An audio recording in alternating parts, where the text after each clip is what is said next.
At its core, OWC is a single-player game. Players compete for a leaderboard position on ranked maps by simply playing them and submitting a score, with the better players being able to get the better scores and take the top spots. Back when the game was released, this was all the competition you had. Competing for the best submitted score on a beat map was all you could really do. Global ranking was introduced within a few months, ranking players by adding up their total score across each of their best submitted plays. And this added an extra little level of competition. Now you could not just be the best in the world at one song, you could be the cumulative best in the world at OWC itself, which was great. You could directly compete with people on the global ranking leaderboards, or you could target specific beat maps to get the number one score on them. Alternately, you could disregard this altogether and just play for local scores. There were a lot of options available, but there was still something lacking. You could compete with people for scores on leaderboards, but there was no way to compete in real time on the same map, unless you both agreed to play the same song once through without retrying, which, let's face it, requires a lot of trust. This was rectified in mid-2008, when basic multiplayer was introduced. Allowing up to 8 users to join a lobby and play the same map at the same time, a new method of community interaction and competition was born, and for a time, this was it. Ranks were gained and lost, multis were hosted, and everything was good. The community pressed onwards, different game modes were added, new maps were made, and players improved. The serious competition was to be had on the score ranking boards, which back then was completely feasible to get into due to the comparatively low amount of ranked maps. For those that don't know, score ranking does still exist, but it's pretty difficult to get into these days considering the sheer amount of ranked maps and, well, this. While these real-time multiplayer matches were never serious, with the scores still counting for leaderboards, there was still some fun to be had 1v1ing a friend for glory. And then someone caught on. Why not use these lobbies to make a full course tournament? In May of 2009, 5 months after the release of the tag multiplayer mode, a user by the name of Gabby created the OWC Tag Team Multiplayer Tournament, a 2v2 tournament using the mode. It offered a user page medal as a prize alongside a year of supporter, and a few of the bigger names decided to sign up to it for fun. It ran pretty well. Well enough in fact that it was mentioned by Peppy to quite possibly be OWC's first tournament to be successfully organised and run, in the announcement it received after its conclusion. Due to it being largely for fun and there being no competitive nature about it, it was well received by all, and you can still see the badge awarded, which was the very first to ever have been given out, on Wolf's profile. The groundwork was now laid. Another community figurehead started to pick up on the thought of competition through direct real-time comparison rather than leaderboard position. Not long afterwards, a thread went up about an official OWC tournament ran by forum staff. It looked very similar to what we see today, with two main differences. No mods allowed, apart from no video, and replay saving after every map in case of suspected foul play or other necessity for verification. To my knowledge, this tournament never materialised, for reasons I'm not aware of, but some of the discussion in that thread was interesting, including whether comparing players on maps they'd had chance to practice was a fair comparison, and maybe all maps in later rounds should be completely new.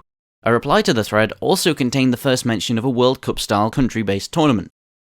A few more semi-official community-led tournaments happened after this, most notably the first iterations of the Korean, Japanese and Chinese national tournaments, of which OCWT evolved into being a no-restrictions team tournament.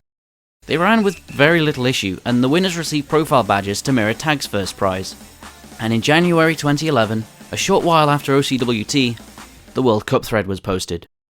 Based on similar rules to the proposed 1v1 OWC tournament, but single elimination instead of double, this concept pitted pre-made, country-restricted teams against each other in a 4v4 format, where teams had 4 core players and up to 2 backups in case some of their main 4 were otherwise occupied. It was hosted by Luna, who seemingly had something of a poor track record with tournament hosting, but was supported by OWC staff members so was pretty solid on paper. In each lobby, teams would take turns picking from a selection of maps provided each week by the staff to play through. Because of the maximum lobby size being 8 players, there was no room for a judge in the lobby, so teams would screenshot the results screen of every map to send to the judge. The judge would then provide a rundown of how the multiplayer match proceeded in the thread as a way to provide the results to everyone. Teams started signing up in droves. Discussion was active on who would be taking matches and who would be winning the whole thing. Some teams even held tryouts for their members, and because of the nature of open sign-ups, some teams attempted to sign up 2 individual rosters, resulting in conflict between the captains. The tournament didn't quite make 32 sign-ups, so more than one roster per country was allowed late into sign-ups to try and fill slots, but no one took the offer and buys were instead introduced into the first round. Interestingly, to deal with time zones of teams being very irregular, the first few rounds were sectioned by continent, which meant teams could only face other teams from the same continental area they were in. This also meant the potential for stacked matchups out of the gate, as was the case when China drew Korea in the first round.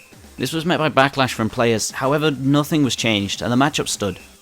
There's very little surviving footage from this tournament, however, what is still available publicly is incredibly interesting.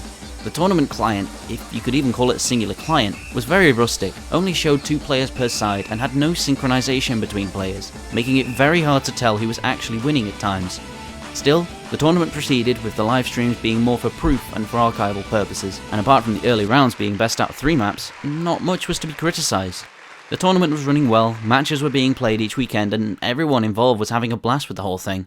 As a side note, the first high-profile mid-OWC restriction happened to a Chilean player named Ignacio, who was setting scores with a flashlight hack on the solo leaderboards. He was banned and unbanned rather quickly, leading to questions about whether he could still play, since his foul play was outside of the mod coverage of the tournament.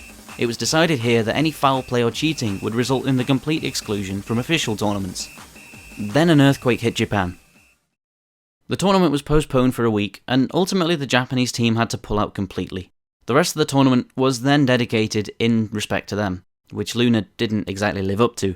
Finals map pools were late to be released, even though the tournament moved to a set progression of 7 or 9 maps, presumably because of lack of difficult enough maps at the time, and they were of such bad quality that they were constantly bashed by some of the more vocal players, specifically the Netherlands team, which led to Eddie getting disqualified from the tournament.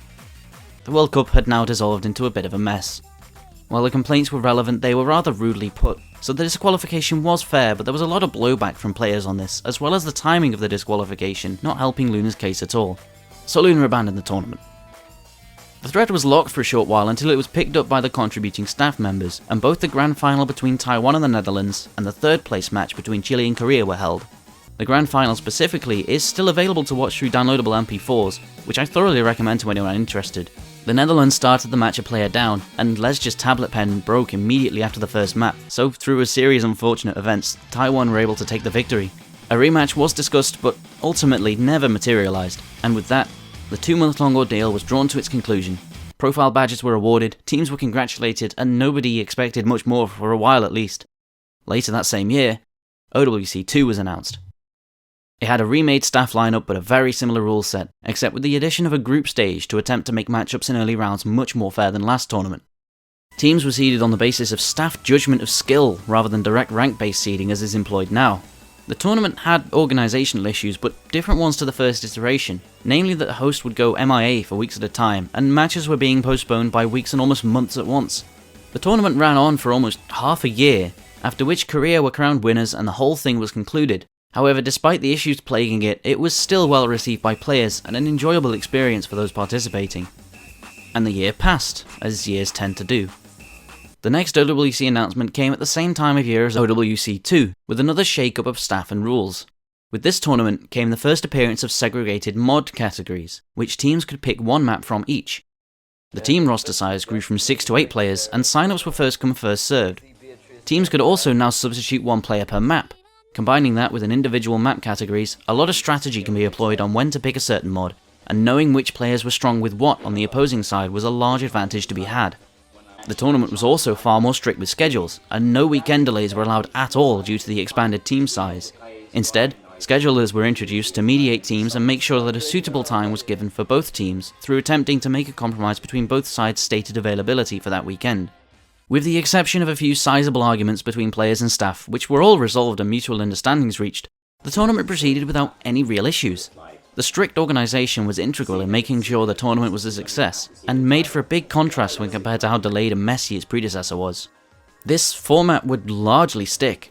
2013 rolled around, no notable changes were made to the rule set, and Korea won for the 3rd time in a row. This year was the introduction of IRC refereeing, which meant that a referee could connect to the room externally and see every score as it was submitted. This removed the need to screenshot and submit every map's results screen to the organisers after each match, which I'm certain was a very welcome change. A few sizable reworks came in 2014, with the addition of a losers bracket to allow for a second chance in knockout stages, which Japan made great use of by winning after being knocked down in the first knockout round. Teams were also now allowed to ban 2 maps each from the map pool, making it so that they could not be picked in the match, and this replaced the restriction to 1 map per mod category that existed prior, and with the removal of the limit to player swaps per map, the format as we know it was pretty much complete in 2015. Teams were now seeded based on the performance system, and were required to sign up as individuals, after which an assigned captain would pick 8 players from the list of eligible players they received from staff. Score v2 was first released for use in the World Cups of this year, being a far more fair scoring system in tournament play than the exponential combo-based standard score system was.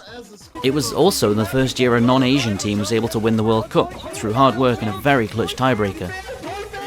America then went on to take the title for a second time in 2016, and barely lost out to Poland in a close match last year. Which brings us pretty much up to date. A small management change occurred after last year, and some changes to the rules this year include a differently structured map pool, with the same categories, and the luxury to attempt to reschedule matches if completely necessary, provided an agreement is reached no later than 48 hours before the first match of the weekend.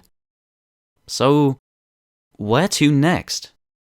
With the playable release of the open source laser client on the horizon, who knows how OWC will change? There exists the potential for new mods, new rule sets involving features unique to laser, and possibly new methods to view the tournament. This next year will likely be filled with uncertainty, but I'm sure at the end of it we'll all be able to enjoy a tournament filled with exciting matches, as has been tradition for nearly a decade at this point. As an aside, the World Cup has been streamed every year, and VODs such as those I've shown are readily available to watch if you're interested. The World Cup stream is the first time being exposed to OWC for a lot of people, myself included, and as such tends to be very beginner friendly. All the relevant information about this and past World Cups you'll need is available on the OWC wiki, as well as archives of all the old forum threads. I'm going to be commentating some matches for this coming cup, so be sure to check out the stream when you see it live, and show your support for your favourite teams. Drawings are this weekend, more specifically held at 1400 UTC on Sunday, with the group stage matches starting the weekend after. This year is already shaping up to be the best tournament yet, so be sure to follow along. Thanks to Gladiol for fact-checking, to you for watching, and as always, regardless of whether you're playing OWC or not, please enjoy game.